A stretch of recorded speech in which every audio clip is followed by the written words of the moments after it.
ಇನ್ನೊಂದು ಸಂದರ್ಭದಲ್ಲಿ ಸೂಜಿ ಮನೆಯಷ್ಟು ಸ್ಥಳವನ್ನು ಕೊಡುವುದಿಲ್ಲ ಅಂತ ಹೇಳಿದ ಹೇಳಿಯಂತೆ ನೀರಿನಲ್ಲಿ ಅಡಗಿ ಕುಳಿತಿದ್ದೀಯ. ಇದು ನಿನ್ನಲ್ಲಿ ರೋಷ ದ್ವೇಷ ಛಲ ಅನ್ನುವುದಿದ್ರೆ ಬಾರ ಮೇಲೆ 3 ಲೋಕದ ಗಂಡು ಪಾಠ ತರತಾ ಇದ್ದಾನೆ. ಅಲ್ಲೋಡ ಬಂದ ಬರ್ತಾ ಇದ್ದಾನೆ.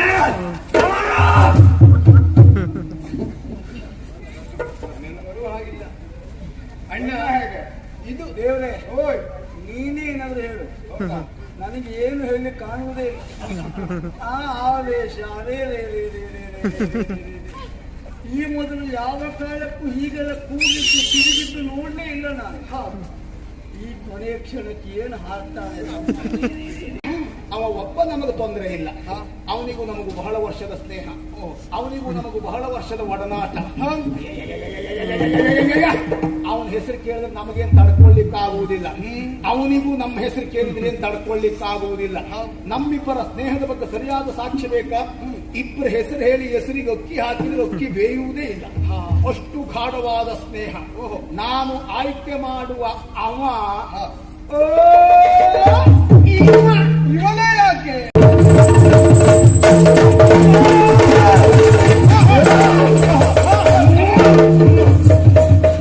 ಅವನಲ್ಲೇ ಬಡ್ದು ಬರ್ತೇನೆ. ಸಮಾಧಾನ ಸ್ವಲ್ಪ ಸೈರಿ. ಇಲ್ಲಪ್ಪ, ಅವನು ಶ್ರಾದ್ದ ಮಾಡ್ಲಿಕ್ಕೆ ನೀ ಬಿಡುವುದೇ ಇಲ್ಲ. ಅವಸರ ಎಂತ? ಅವ ಇಷ್ಟು ಮೊದಲೇ ಹೋಗ್ತಾ ಇದ್ದ. ಅವನ ಆಯುಷ್ಯ ಹೆಚ್ಚು ಮಾಡಿದ್ದೆ ನೀನು. ನೇರವಾಗಿ ಹೋಗಿ ಕೊಲ್ಲುವುದಲ್ಲ, ಒಳ್ಳೆ ಬಡಿತೇನೆ ಅವನಿಗೆ. ಮೊದಲಾಗಿ ಮೇಲೆ ಬರಬೇಕು. ಯಾರು? ದುರ್ಯೋಧನ ಮೇಲೆ ಬರಬೇಕು, ಕರಿಬೇಕಲ್ಲ? ಹೌದಲ್ವಾ? ನಾನೇ ಕರಿತೇನಂತೆ ಅವನನ್ನ.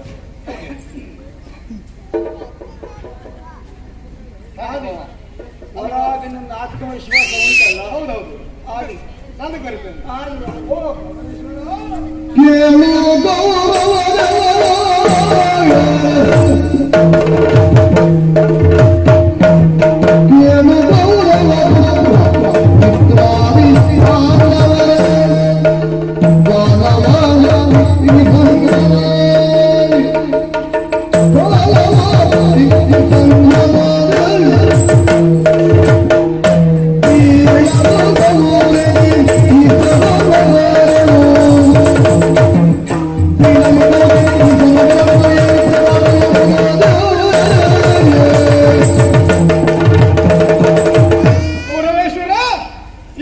ಬದುಕಬೇಕೆಂಬ ಆಸೆ ಹೊತ್ತಂತಹ ನೀನು ಈ ರೀತಿಯಾಗಿ ನೀರಿನಲ್ಲಿ ಅಡಗಿ ಕುಳಿತುಕೊಳ್ಳುವುದು ನ್ಯಾಯಸಮ್ಮತವಾದದ್ದಲ್ಲ, ಧರ್ಮಯುತವಾದದ್ದಲ್ಲ.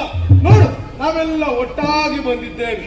ನಿನಗೆ ಜಯ ಎನ್ನುವುದು ಬೇಕು, ಯುದ್ಧ ಎನ್ನುವುದು ಮಾಡಬೇಕು ಎನ್ನುವಂತ ಆಸೆ ಇದ್ದದ್ದೇ ಹೋಗುವಂತ ಆದ್ರೆ ಮೇಲೆ ಬಾ, ನಮ್ಮೊಟ್ಟಿಗೆ ಯುದ್ಧ ಮಾಡು. ಗೌರೇಶ್ವರ, ಇದೋ ಧರ್ಮರಾಯ ಕರೀತಾ ಇದ್ದೇನೆ, ಮೇಲ್ ಬಾ, ಮೇಲ್ ಬಾ. ಬಂದ ಹೇಳಿ ಬಂದ ಬಡಿತೇನೆ. ಬಂದನ ಬರಲಿಲ್ಲ, ಬರಲಿಲ್ಲ. ಸ್ವಾಗತ ಭಾಷಣ ಅಣ್ಣ, ನೀನೇನು ಬೇಸರ ಮಾಡ್ಕೊಳ್ಬೇಡ. ಒಮ್ಮೆ ನಾನು ಪ್ರಯತ್ನ ಮಾಡ್ತೇನೆ.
ಮನೆಯಷ್ಟು ಸ್ಥಳವನ್ನು ಕೊಡುವುದಿಲ್ಲ ಅಂತ ಹೇಳಿದವ ಪ್ರಾಣ ಹೇಳಿಯಂತೆ ನೀರಿನಲ್ಲಿ ಅಡಗಿ ಕುಳಿತಿದ್ದೀಯ. ಇದು ನಿನ್ನಲ್ಲಿ ದೋಷ ದ್ವೇಷ ಛಲ ಅನ್ನುವುದಿದ್ರೆ ಬಾರ ಮೇಲೆ 3 ಲೋಕದ ಗಂಡು ಪಾರ್ಥ ಕರೆತೈತಾನೆ. ಅಲ್ಲೋಡ ಬಂದ ಬರ್ತಾ ಇದ್ದಾನೆ.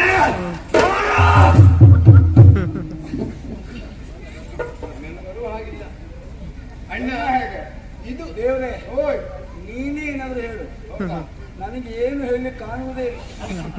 ಆ ಆವೇಶ ಅದೇ ಈ ಮೊದಲು ಯಾವ ಕಾಲಕ್ಕೂ ಹೀಗೆಲ್ಲ ಕೂಗಿದ್ದು ತಿರುಗಿದ್ದು ನೋಡ್ಲೇ ಇಲ್ಲ ನಾನು. ಈ ಕೊನೆಯ ಕ್ಷಣಕ್ಕೆ ಏನು ಹಾರ್ತಾನೆ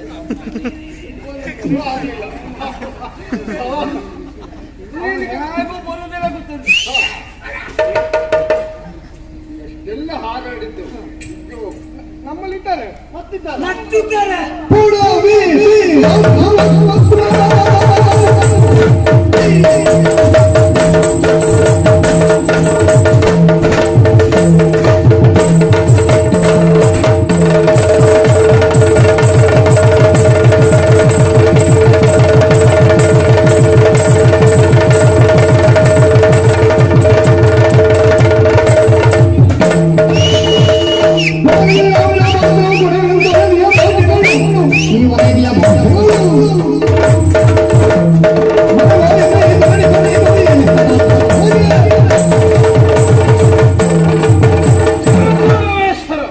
ಇದುವರೆಗೆ ನನ್ನ ಸ್ವರ ಕೇಳಿದವ ನೀನಲ್ಲ.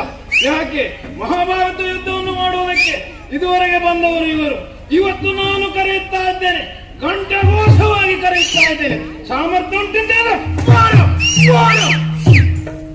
ನೀನ್ ಬಾಳೆ ಬರ್ದಿದ್ದು ಕಾಲು ನೆಲಕ್ಕೆ ಜಪ್ಪಿದ್ದೆ ನಿನಗಾಯ್ತಾ ಬರ್ಲಿಲ್ವಾ? ಅಲ್ಲ ನೋಡು, ನೋವು ಅವನಿಗೆ ಆಯ್ತು ಅಂತ ಹೇಳುವ ಮೊದಲು ನೀವು ಮಾಡಿದೆ ಈಗ ನಾನು ಹೇಳುವಾಗ ಇದೇ ರೀತಿ ಮಾತ್ರ ಹೇಳಿದ ಅವನು. ಬರ್ಲಿಲ್ಲ ಹೇಳಿ ನಿಮ್ಮ ಹೇಳ್ಕೊಂಡು ಅಗಾಡುದಲ್ಲ, ಗದ ಯುದ್ಧ ಮಾಡೋದಕ್ಕೆ ಆಲೋಚನೆ ಮಾಡಿ.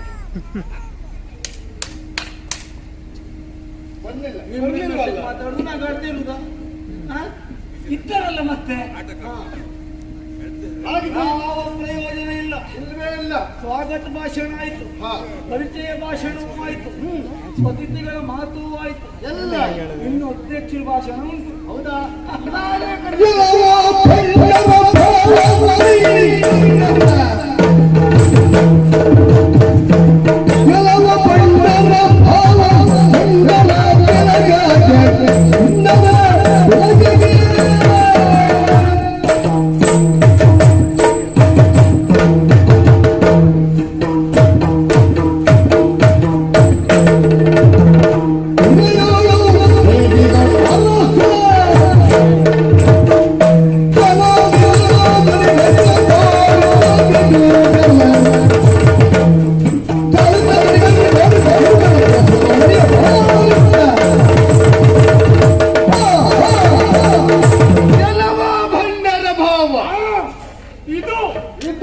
ಬೇಕಾದಿದ್ದೇದು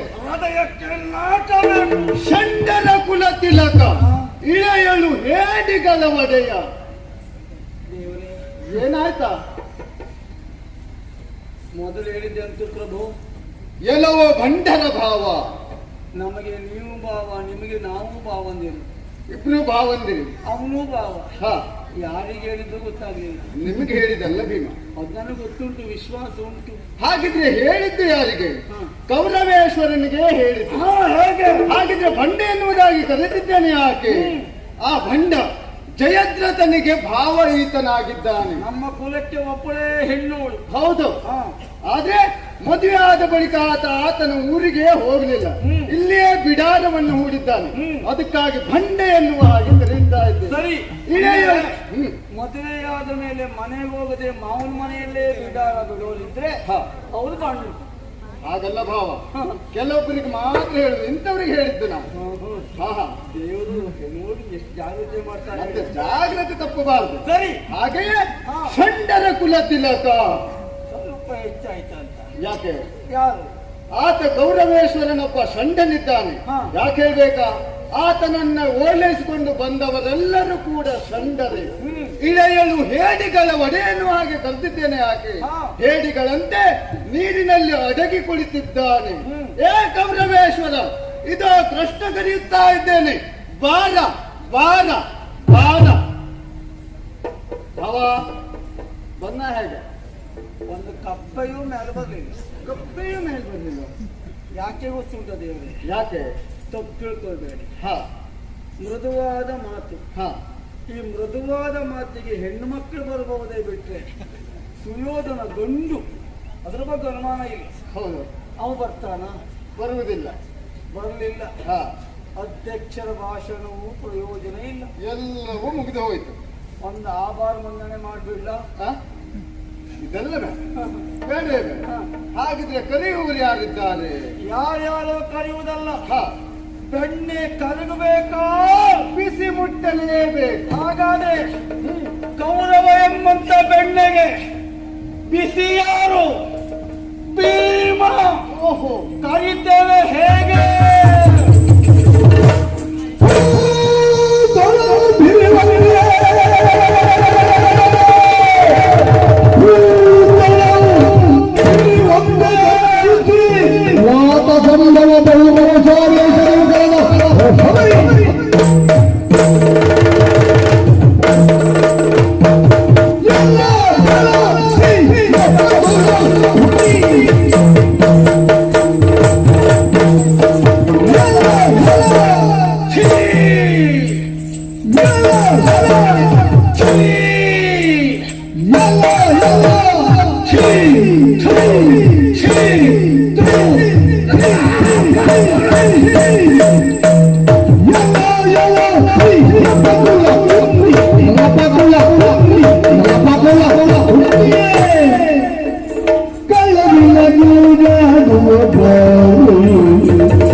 ಹೇಳುವುದಕ್ಕೆ ಅಸಹ್ಯ.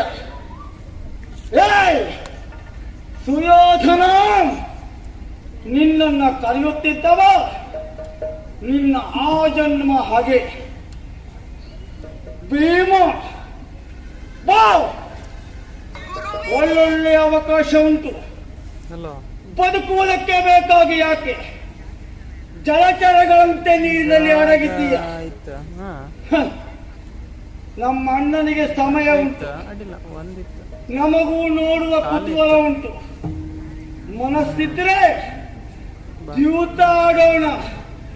ಬಾರ. ಅಲ್ಲ, ಆವತ್ತು ಅರ್ಧಕ್ಕೆ ವಿಫಲವಾದ ಕಾರ್ಯ ನಮ್ಮ ಇವರ ಮಡದಿಯಾದ ಶಾಲೆಯನ್ನು ಸೆಳೆಯುವುದು ಅದು ಪೂರ್ಣ ಆಗಲಿಲ್ಲವೇ? ಈಗ ಬಾ, ದ್ರೌಪದಿಯ ಸೀರೆಯನ್ನು ನೀನೇ ಸೆಳೆಯಬಹುದು. ಒಳ್ಳೆ ಅವಕಾಶ ಮಾಡಿಕೊಡ್ತೇವೆ. ಬಾರ ಬಾರ.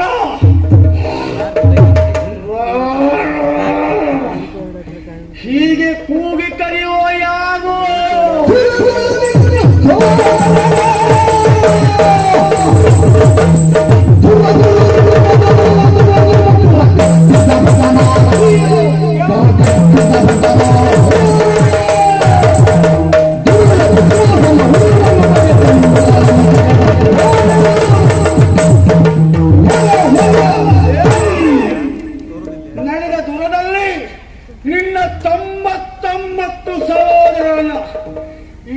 ಪುರಕ್ಕೆ ಹುಟ್ಟಿದ ಪುರಕೋದರ ಭೀಮ ನಾನು ಕರೀತಾ ಇದ್ದೇನೆ. ಬಾ ಬಾ ಬಾ, ಬರುವುದಿಲ್ಲವೇ ಬರುವುದಿಲ್ಲವೇ?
ಒಟ್ಟಾಗಿ ಬನ್ನಿ, ಇವರ ಇತಿಶ್ರೀ ಮಾಡಿ ಪೂರೈಸ್ತೇನೆ. ಇದಿಷ್ಟು ನಿನ್ನದು.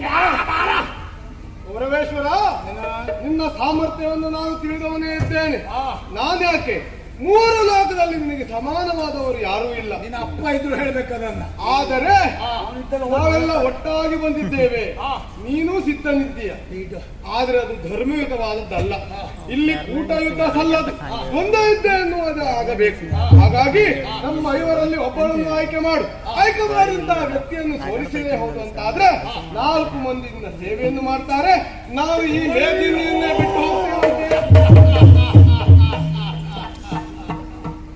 ಧರ್ಮರಾಯನ ಮಾತು ಯಾವಾಗಲೂ ಧರ್ಮಯುತವಾಗಿರ್ತದೆ ಎನ್ನುವುದನ್ನು ನಾನು ತಿಳಿದವ.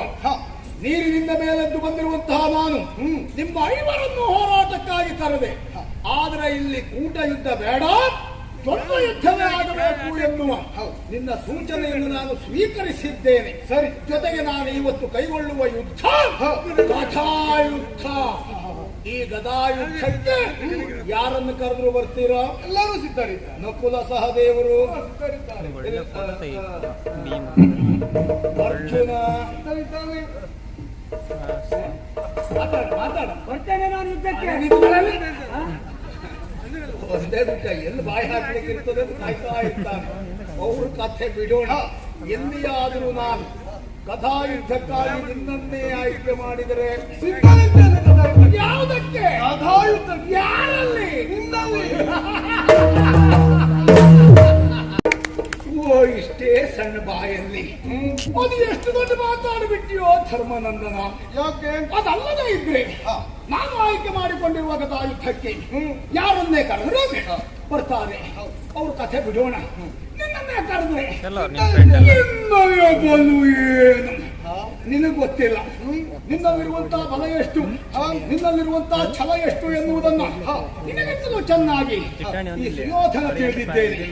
ನೀನು ಗದಾಯುದ್ಧಕ್ಕೆಲ್ಲ ಜನವೇ ಅಲ್ಲ.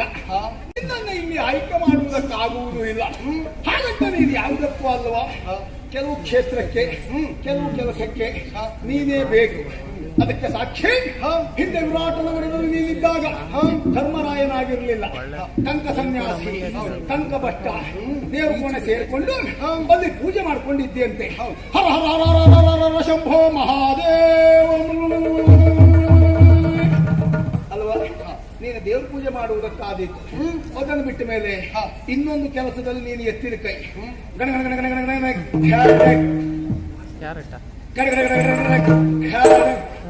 ಯಾವುದು ದ್ಯೂತ.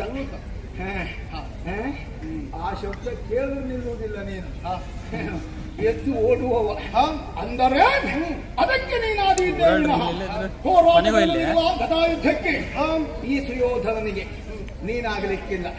ಆಮೇಲೆ ಅರ್ಜುನ ಅವ ಬೇಡ, ಅವ ಬಿಲ್ಲುಗಾರಿಕೆಯಲ್ಲಿ ಬಾಣ ಪ್ರಯೋಗಿಸುವುದರಲ್ಲಿ ಅವ ನಿಷ್ಣಾತ. ಹೌದು, ನಾನು ಆಯ್ಕೆ ಮಾಡಿಕೊಂಡಿರುವ ಗದಾಯುದ್ಧಕ್ಕೆ ಸಣ್ಣವ ಅರ್ಜುನ. ಈ ಸುಯೋಧನನ ಎದುರುಗಡೆಯಲ್ಲಿ ಅವ ಸಣ್ಣವ ಎನ್ನುವುದಕ್ಕೆ ಅನುಮಾನವೇ ಇಲ್ಲ. ಯಾಕೆ? ನಮ್ಮ ಯೋಗ್ಯತೆಗೆ, ನಮ್ಮ ಚಾಕಚಕ್ಯತೆಗೆ ಅವನಲ್ಲಿರುವಂತಹ ತಂತ್ರಗಾರಿಕೆ ಸಾಕಾಗುವುದಿಲ್ಲ. ಹಾಗಂತ ಯಾವುದಕ್ಕೂ ಆಗುವುದಿಲ್ವಾ? ಅದೇ ವಿರಾಟ ನಗರದಲ್ಲಿ ಹೆಣ್ಣು ಅಲ್ಲದ ಗಂಡು ಅಲ್ಲದ ಒಂದು ರೀತಿಯ ಅರೆಗಂಡು ಬೃಹನ್ನಳೆ ಎನ್ನುವ ಹೆಸರಿನಲ್ಲಿ ಅವ ನಾಟ್ಯಾಭ್ಯಾಸ ಮಾಡಿಸ್ತಾ ಇದ್ದಂತೆ.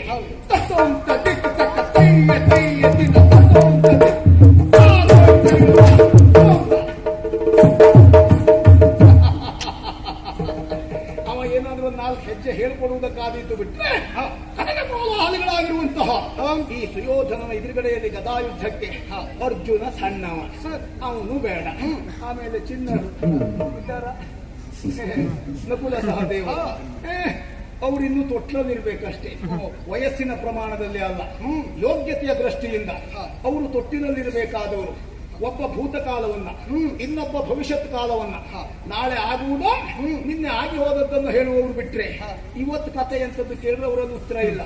ಹಾಗಾಗಿ ಆ ಮಕ್ಕಳು ನಮ್ಮ ಎದುರುಗಡೆ ಆಗುವುದಿಲ್ಲ. ಕೌರವೇಶ್ವರ, ಅರ್ಜುನ ಸಣ್ಣವ, ನಕುಲ ಸಹದೇವರು ಚಿನ್ನರು, ನಾನು ಆಗುವುದಿಲ್ಲ ಎನ್ನುವಂತ ಮಾತನಾಡ್ತಾ ಇದ್ದೀಯ. ನೀ ಜನವೇ ಅಲ್ಲ ಗೌರವೇಶ್ವರ. ಇದೇನಾದ್ರೂ ಪಲಾಯನ ಸೂತ್ರವೋ ಏನೋ? ಸ್ವಲ್ಪ ಸುಮ್ಮನಿರ್ತೀನ. ಪಲಾಯನ ಸೂತ್ರವೇ ಹೌದು ಅಂತ ಆದ್ರೆ ನಾನು ಮತ್ತೆ ಇಲ್ಲಿ ಬರ್ಲಿಕ್ಕೆ ಹೋಗ್ತಿದ್ನ. ಬಂದಿದ್ದೇನೆ ಎನ್ನುವುದರ ಅರ್ಥ ಹೋರಾಟಕ್ಕೆ ಸಿದ್ಧನಾಗಿಯೇ ಬಂದಿದ್ದೇನೆ ಎನ್ನುವುದು. ಪಾಂಡವರು ನೀವಿದ್ದದ್ದು ಎಷ್ಟು ಜನ? 5 ಮಂದಿ. ನಾನು ಬೇಡ ಅಂತ ಬಿಟ್ಟದ್ದು ಎಷ್ಟು ಜನ? 4 ಮಂದಿ. ಹಾಗಾದ್ರೆ ಒಬ್ಬ ಇದ್ದಾನೆ ಅಂತ ಅರ್ಥ. ಅಂದರೆ ಅವ ಒಬ್ಬ ನಮಗೆ ತೊಂದರೆ ಇಲ್ಲ. ಅವನಿಗೂ ನಮಗೂ ಬಹಳ ವರ್ಷದ ಸ್ನೇಹ, ಅವನಿಗೂ ನಮಗೂ ಬಹಳ ವರ್ಷದ ಒಡನಾಟ. ಅವನ ಹೆಸರು ಕೇಳಿದ್ರೆ ನಮಗೇನು ತಡ್ಕೊಳ್ಳಿಕ್ಕಾಗುವುದಿಲ್ಲ, ಅವನಿಗೂ ನಮ್ಮ ಹೆಸರು ಕೇಳಿದ್ರೆ ಏನ್ ತಡ್ಕೊಳ್ಳಿಕ್ಕಾಗುವುದಿಲ್ಲ. ನಮ್ಮಿಬ್ಬರ ಸ್ನೇಹದ ಬಗ್ಗೆ ಸರಿಯಾದ ಸಾಕ್ಷ್ಯ ಬೇಕಾ? ಇಬ್ಬರ ಹೆಸರು ಹೇಳಿ ಹೆಸರಿಗೆ ಅಕ್ಕಿ ಹಾಕಿದ್ರೆ ಅಕ್ಕಿ ಬೇಯುವುದೇ ಇಲ್ಲ, ಅಷ್ಟು ಗಾಢವಾದ ಸ್ನೇಹ. ನಾನು ಆಯ್ಕೆ ಮಾಡುವ ಅವ ಇವನೇ ಯಾಕೆ?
ಯಾಕೆ? ಆ ಭೀಮಸೇನ ಅವ ನನಗೆ ಗದಾಯುದ್ಧಕ್ಕೆ ಆದೀತು. ಕಾರಣ ಇಲ್ಲದೆ ಇಲ್ಲ. ಕಳೆದ ಒಂದು ಪ್ರಸಂಗ ನೆನಪು ಮಾಡ್ಕೊ. ದ್ರೌಪದಿ ವಸ್ತ್ರಾಪಹಾರ ಜೀವಿತದಲ್ಲಿ ಎಲ್ಲವನ್ನು ಸೋತ್ರಿ. ನಿಮ್ಮ ಇವರ ಮಡದಿಯಾದ ಪಾಂಚಾಲಿಯನ್ನ ಪಣಕ್ಕಿಟ್ಟು ಕಳ್ಕೊಂಡ್ರಿ. ನನ್ನ ವಶವಾದಂತಹ ದ್ರೌಪದಿಯನ್ನು ತುಂಬಿದ ಸಭೆಗೆ ಕರೆಸಿ ಅವಳನ್ನ ವಿವಸ್ತ್ರಳನ್ನಾಗಿಸುವುದಕ್ಕೆ ದುಶ್ಯಾಸನವನ್ನು ಬಳಸಿಕೊಂಡೆ. ಆಗ ಇವನೇ ತುಂಬಿದ ಸಭೆಯಿಂದ ಎದ್ದು ನಿಂತು ಸಿಂಹ ಗರ್ಜನೆ ಮಾಡಿದವ. ದುಶ್ಯಾಸನನ ಉರ ಬಗಿತೇನೆ, ಕೌರವನ ತೊಡೆ ಮುರಿತೇನೆ ಪ್ರತಿಜ್ಞೆ ಮಾಡಿದವ. ಚಂದ್ರವಂಶೀಯರು ಆಡಿದ ಮಾತಿಗೆ ತಪ್ಪಿದ್ರು ಅಂತಾಗಬಾರದು. ಏನೋ ಅವನು ಯೋಗ ಒಳ್ಳೆಯದುಂಟು, ಒಂದು ಪ್ರತಿಜ್ಞೆ ಈಡೇರಿಸಿಕೊಂಡಿದ್ದಾನೆ. ದುಶ್ಯಾಸನನ ಉರ ಬಗದದ್ದು. ಇನ್ನೊಂದು ನನ್ನ ತೊಡೆ ಮುರಿಯುವ ಕಾರ್ಯ, ಅದೊಂದು ಹಾಗೆ ಉಳಿದು ಹೋಗಿದೆ. ಎಲ್ಲಾದ್ರೂ ಅವನು ಸತ್ತೋದ್ರೆ ಆ ಪ್ರತಿಜ್ಞೆಯು ಸತ್ತೇ ಹೋಗ್ತದೆ.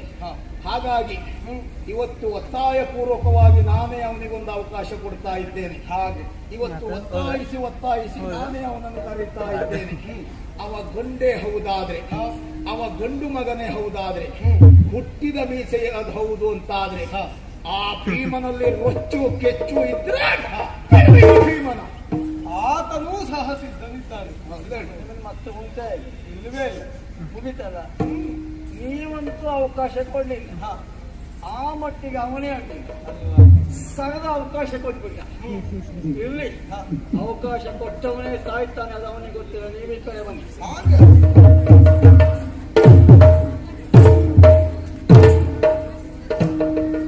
ತೊಡೆ ಮುರಿದ ಮೇಲೆ ನೀ ಹಾಗೆ ನಡಿಬೇಕು. ನಾನು ತೊಡೆ ಮುರಿದ ಮೇಲೆ ನಡೀತೇನೆ, ನೀ ತೊಡೆ ಮುರಿಯುವುದರೊಳಗೆ ಯಾಕೆ ಹಾಗೆ ನಡೆಯುವುದು? ಹಾಗೆ ನಡೀಲೇ ಇಲ್ಲ. ಇದು ನಿನ್ನದು ಹುಟ್ಟಿದ್ದು ಅಥವಾ ಹಚ್ಚಿದ್ದು? ನಮ್ದು ಭರವಸೆ ಇದ್ದದ್ರಿಂದಲೇ ಮತ್ತೊಬ್ಬರ ಮೇಲೆ ಪ್ರಶ್ನೆ ಮಾಡಿ. ನಮ್ದು ಅದೇ ಆದ್ರಿಂದ ನಿನಗೆ ಪ್ರಶ್ನೆ ಮಾಡಿ. ಎರಡೂ ಸರಿ ಆಯ್ತು ಬಿಡು. ನಿನ್ನನ್ನ ಅಮ್ಮ ಹೆತ್ತಿದ್ದು ಗಂಡು ಅಂತಾರ ಹೆಣ್ಣು ಅಂತಾರ? ಹೆತ್ತದ್ದು ಗಂಡು ಅಂತಲ್ಲ, ಹೆತ್ತ ಮೇಲೆ ಗಂಡು ಅಂತ ಗೊತ್ತಾಯ್ತು. ಹೌದಾ? ನನ್ನ ನಮ್ಮನ್ನಾಗ ಹೆರುವಾಗಲೂ ಗಂಡು ಅಂತ ಗೊತ್ತುಂಟು, ಹೆತ್ತ ಮೇಲೂ ಗೊತ್ತಾಗಿದೆ. ಸರಿ. ಹಾಗಾದ್ರೆ ಅದೇ ಆದ ಕಾರಣಕ್ಕಾಗಿ ನಿನ್ನಲ್ಲಿ ನಾನು ಕೇಳುವುದೀಗ, ಚಲ್ಲತೊಳ್ಳಾಟಕ್ಕೆ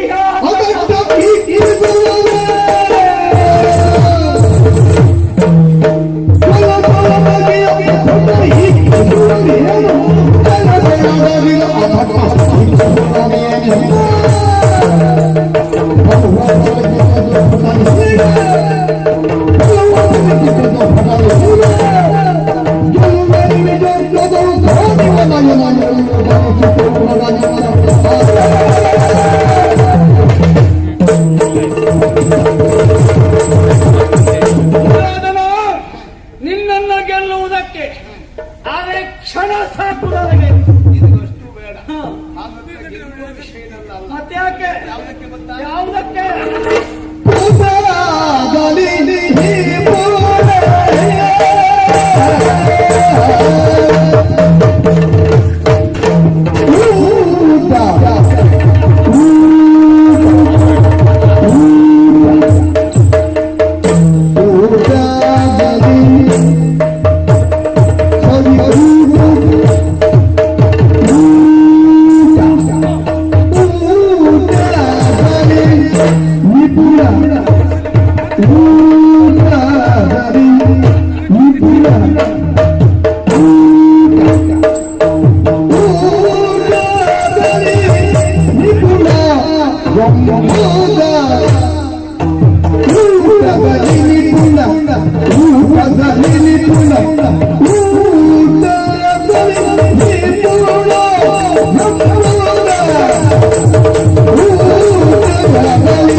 ನನ್ನನ್ನು ಅರೆ ಕ್ಷಣದಲ್ಲಿ ನೀನು ಕೊಲ್ಲುವುದಾ? ಅರೆ ಕ್ಷಣ ಅಷ್ಟು ಬೇಡ.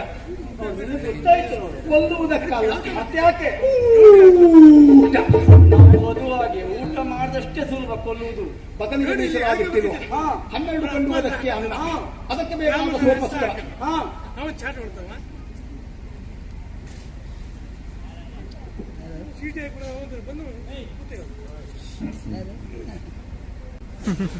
ಮತ್ತೆ ಬೇಕಾದ್ರೆ ಇಳಿಸ್ಬಿಡುವ. ಒಂದು ವರ್ಷ ಈಗ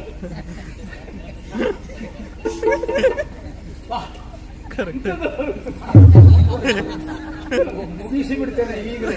ಆವಾಗ ಮಕ್ಕಳಿಗೆ ಅನ್ನಲ್ವೇ ನಾನೇ ಉಂಡ ಹೊಡಿತೇನೆ. ನೀನಪ್ಪ ಯೋಗ್ಯತೆ ಇದ್ದವನು ಅಂತಾದ್ರೆ ಹೇ ಭೀಮ, ಏನು ಆ ಜೂತಾಟದ್ದು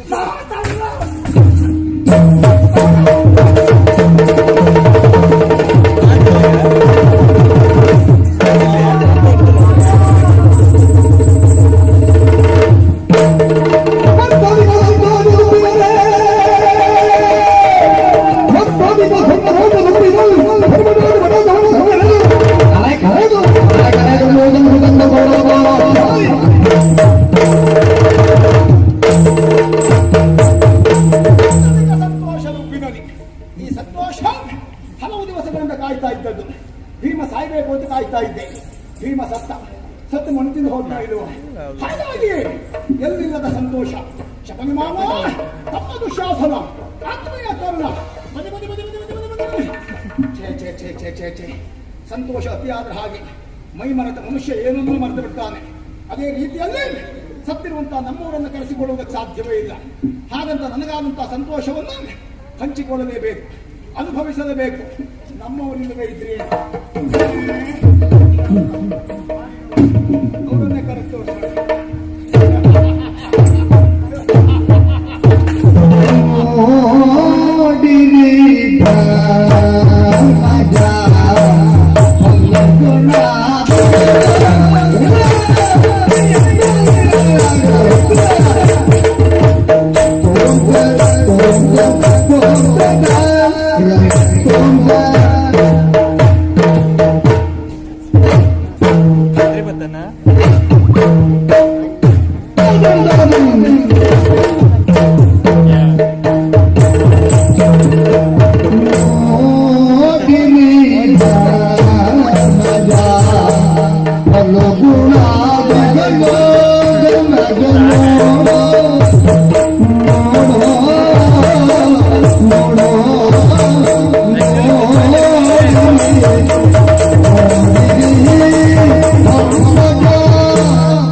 ಅರ್ಜುನ ನಕುಲ ಸಹದೇವಾದಿಗಳು ನೋಡಿ ನೋಡಿ ನೋಡಿ ನೋಡಿ ನೋಡಿ ನೋಡಿ ನಿಮ್ಮವರೇ ಆಗಿರುವಂತಹ ಶತಗಜತ್ರಾಣಿ ಭೀಮಸೇನ ಬಿದ್ದು ಸತ್ತು ಮಣ್ಣು ತಿಂದು ಹೋದ.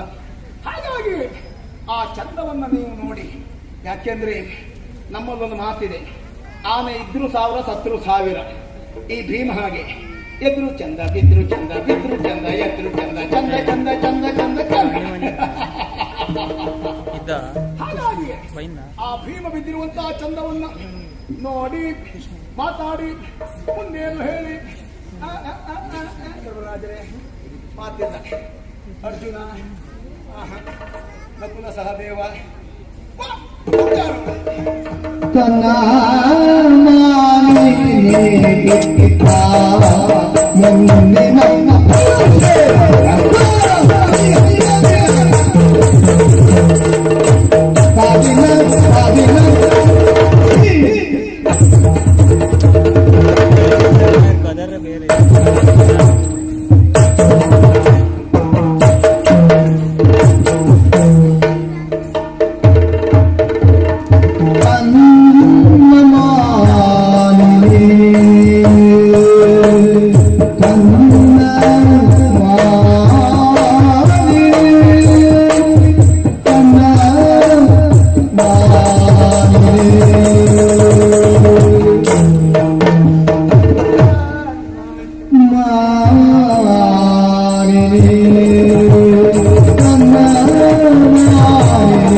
ದ್ರೌಪದಿ ದೇವಿ ಎನ್ನುವುದು ಎನ್ನುವುದಕ್ಕೆ ಅನುಮಾನ. ಯಾಕೆ ಕಣ್ಣೀರು ಹಾಕ್ತಾ ಇದ್ದಾಳೆ? ಈಗ ಅರ್ಥ ಆಯಿತು. ಈ ಭೀಮಸೇನನ ಕುರಿತಾಗಿ ಅವಳಿಗಿರುವಂತಹ ಅಪರಿಮಿತವಾದಂತಹ ಒಂದು ನಂಬುಗೆ. ದುಶ್ಯಾಸನನ ಉರಬಗೆದಂತಹ ತನ್ನ ಗಂಡ ಭೀಮ ಕೌರವನ ತೊಡೆ ಮುರಿಯುವುದರ ಮೂಲಕವಾಗಿ ಪ್ರತಿಜ್ಞೆಯನ್ನು ಈಡೇರಿಸಿಕೊಳ್ತಾನೆ. ಹಾಗಾಗಿ ಕಾಯ್ತಾ ಇದ್ದಳು. ಈಗ ಭೀಮನೇ ಸತ್ತದ್ರಿಂದ ಅವಳ ಕನಸು ಆಸೆ ಎನ್ನುವುದು ಕನ್ನಡಿಯ ಗಂಟಾಯಿತು. ಇನ್ನು ತಾಳುವಳೆಂತು. ಅವಳನ್ನು ಮಾತಾಡಿಸಿ ಪ್ರಯೋಜನ ಇಲ್ಲ. ಮಿಡುಕುಳ್ಳ ಅರ್ಜುನ ನೀನು ತುಡುಕು ಖಾಂಡೀವವ. 10 ಹೆಸರುಗಳಲ್ಲಿ ಒಂದು ನೀನು ಖಾಂಡೀವಿ ಎನ್ನುವುದು ಉಂಟಾ? ಕೆರೆದ ಭೀಮನ ಕಂಡು ಕೆಡುಕರಂದದಿ. ಅವನ ಮುಖ ನೋಡ್ಕೊಂಡು ಹೊರಟ್ರೆ ಇವತ್ತು ಒಂದು ಅಕ್ಕಿ ಹುಟ್ಲಿಕ್ಕಿಲ್ಲ. ಅವನ ಕತೆ ಹಾಗೆ. ನಕುಲ ಸಹದೇವರು ಚಕಿತರಾಗಿ ಹೋಗಿದ್ದಾರೆ. ಅವರಿಗೆ ಈ ಪ್ರಸಂಗ ಎಲ್ಲಿಗೆ ಬಂತು, ಎಷ್ಟೊತ್ತು ಮುಗಿಸ್ತಾರೆ, ಇದು ಏನು ಕತೆ, ನಾವೇನು ಎಷ್ಟೊತ್ತು ಇಲ್ಲೇ ನಿಂತ್ಕೊಂಡು ಸಾಯ್ಬೇಕು ದೇವರೇ, ಹೀಗೆಲ್ಲ ಆಲೋಚನೆ ಮಾಡ್ತಾ ಇದ್ದಾರೆ. ಹಾಗಾಗಿ ಅವರಲ್ಲಿ ನಾವೇನಾದ್ರೂ ಒಂದು ಯುಕುತಿಯನ್ನು ಪ್ರಕಟಪಡಿಸಿ ಅಂತ ಹೇಳಿದ್ರೆ ಅವರಿಂದ ಯಾವುದೇ ಯುಕುತಿ ಪ್ರಕಟ ಆಗುವುದಕ್ಕೆ ಸಾಧ್ಯ ಇಲ್ಲ. ಒಟ್ಟಾರೆ ಒಟ್ಟಂದದ ಪ್ರಶ್ನೆಗಳ ಕುರಿತಾಗಿ ನಾವು ಮಾತಾಡುವುದಿದ್ರೆ ಭೀಮ ಬಿದ್ದದ್ದು ಸತ್ತದ್ದು ನಮಗೆ ಸಂತೋಷ ಆದದ್ದು ಹೌದು. ಯಾವಾಗಲೂ ಸಂತೋಷವನ್ನು ಅನುಭವಿಸಬೇಕು ಅಂತ ಆದರೆ ಒಟ್ಟಂದದ ಸಹಕಾರ ಇದ್ದಾಗ ಮಾತ್ರ ಸಂತೋಷವನ್ನು ಅನುಭವಿಸುವುದಕ್ಕೆ ಸಾಧ್ಯ. ಒಬ್ಬರೇ ಎಷ್ಟು ಒದ್ದಾಡಿದ್ರು ಅಷ್ಟೇ ಪ್ರಯೋಜನಕ್ಕೆ ಬರುವುದಿಲ್ಲ. ಒದ್ದಾಡಿ ನಮ್ಮ ಮೈ ಕೈಯೇ ನೋವಾಗುವುದು ಬಿಟ್ಟರೆ ಮತ್ತೆ ಯಾವುದೇ ಫಲ ಎನ್ನುವುದು ಸಿಗುವುದಿಲ್ಲ. ಹಾಗಾದ್ರೆ ಒಟ್ಟಾರೆ ಫಲ ಸಿಗಬೇಕು ಅಂತಾದ್ರೆ ಪಾಂಡವರಲ್ಲಿ ನಾವು ಎಷ್ಟೇ ಮಾತಾಡುವುದಕ್ಕೆ ಪ್ರಯತ್ನಿಸಿದರೂ ಅವರಿಂದ ಯಾವುದೇ ಉತ್ತರ ಸಿಗುವುದಿಲ್ಲ. ಯಾಕೆ? ಪಾಂಡವರ ಹಣೆ ಬರ ಏನು ಅಂತ ನಮಗೆ ಗೊತ್ತುಂಟು. ಇವರೆಲ್ಲ ಸ್ವಂತ ಬಂಡವಾಳದಿಂದ ಮೇಲೆ ಬಂದವರಲ್ಲ. ಇವರೆಲ್ಲ ಶ್ರೀಕೃಷ್ಣ ಕೃಪಾಪೋಷಿತ ನಾಟಕ ಮಂಡಳಿಯ ಸದಸ್ಯರು. ದೇವರು ಬಂಡವಾಳ, ಇವರು ವ್ಯಾಪಾರ ವ್ಯವಹಾರ. ಅಂದರೆ ಶ್ರೀಕೃಷ್ಣನ ಕೃಪೆಯಲ್ಲಿ ಇವರೆಲ್ಲ ಬೆಳಕಿಗೆ ಬಂದವರು. ಪಾಂಡವರು ಅಂತ ಹೇಳಿದ್ರೆ ಕೇವಲ ಚೆಂಡುಗಳು. ಚೆಂಡು ಪುಟಿಯಬೇಕು ಅಂತಾದ್ರೆ ಅದ್ರ ಒಳಗಡೆ ಗಾಳಿ ಎನ್ನುವುದು ಬೇಕು. ಪಾಂಡವರು ಅಂತ ಹೇಳಿದ್ರೆ ಕೇವಲ ಗೊಂಬೆಗಳು. ಗೊಂಬೆಗಳು ತಾವಾಗಿಯೇ ನರ್ತನ ಮಾಡಲಾರವು. ಗೊಂಬೆ ನರ್ತನ ಮಾಡಬೇಕು ಅಂತಾದ್ರೆ ಅದಕ್ಕೊಬ್ಬ ಸೂತ್ರಧಾರ ಎನ್ನುವ ಬೇಕು. ಪಾಂಡವರೆನ್ನುವಂತಹ ಗೊಂಬೆಗಳಿಗೆ ಸೂತ್ರಧಾರನಾಗಿ, ಪಾಂಡವರೆನ್ನುವಂತಹ ಚೆಂಡುಗಳಿಗೆ ಗಾಳಿಯಾಗಿ ಇಲ್ಲಿಯವರೆಗಿದ್ದವ ಪಾಂಡವ ಪ್ರತಿಷ್ಠಾಪನಾಚಾರ್ಯ. ಆಡಿಕೊಂಡವ, ಓಡಿಕೊಂಡವ, ನಗೆಯಾಡಿಕೊಂಡವ. ಪೂರ್ವದಲ್ಲಿ ಕಲ್ಲು ಹೊಡೆದ್ರೆ ಪಶ್ಚಿಮದಲ್ಲಿ ಹಣ್ಣು ಬೀಳಿಸ್ತಾನೆ. ಅಂದ್ರೆ ಎಲ್ಲವೂ ಕಾಪಟ್ಯದಿಂದಲೇ ಮಾಡುವುದು ಅವನೇ ನಮ್ಮ ಕರಿಯಣ್ಣ. ಕೃಷ್ಣ. ಏನಾದ್ರೂ ಇದಕ್ಕೊಂದು ತಾರ್ಕಿಕವಾದಂತಹ ಇತ್ಯರ್ಥ, ಐತಿಹಾಸಿಕವಾದಂತಹ ತೀರ್ಮಾನ ಬರಬೇಕು ಅಂತಾದ್ರೆ ಆ ಕರಿಯಣ್ಣನನ್ನು ನಾವು ಕರ್ಕೊಂಡು ಬರಬೇಕು. ಎಲ್ಲಿದ್ದಾನೆ? ನಾಟಕ ಅಂದ್ರೆ ಕಪಟ. ನೀನು ಕಪಟ ನಾಟಕ. ನಾಟಕವನ್ನು ನಾಟಕವಾಗಿ ತೋರಿಸುವವ. ಮುಂದಿನ ತೀರ್ಮಾನ ನಿಮಗೆ ಬಿಟ್ಟಿದ್ದೇನೆ. ಅಗಗಲನ ಪದಗೆಳಗಿ ಕೈಗಳ ಮುಗಿದು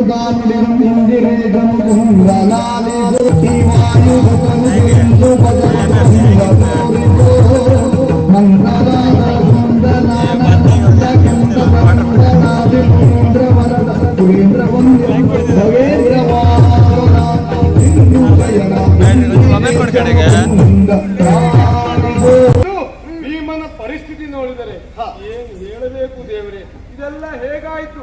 ಆತ ಬಟ್ಟಿದ್ದಾನೆ, ಏನೂ ಗೊತ್ತಾಗ್ತಾ ಇಲ್ಲ ದೇವರೇ, ನೀವೇ ದಾರಿ ತೋರಿಸಬೇಕು. ಓ ಧರ್ಮಜ, ಭಯಪಡಬೇಕಾಗಿರುವಂತ ಅಗತ್ಯವೇ ಇಲ್ಲ. ಕೌರವೇಶ್ವರನ ಕಥಾಘಾತದಿಂದ ಆತ ಮೂರ್ಛಾಗತನಾಗಿದ್ದಾನೆ. ನನ್ನ ಮಾಯಕದಿಂದ ಆತನನ್ನು ಎಬ್ಬಿಸ್ತೇನೆ. ಹಾಗೆ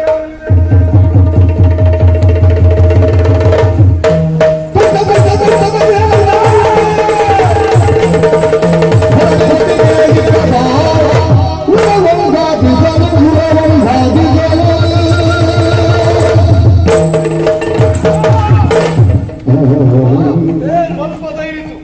ಯಾಕೆ? ಆತನ ಶಿರದ ಮೇಲಿರುವುದು ಚಂದ್ರವಂಶದ ಕಿರೀಟ.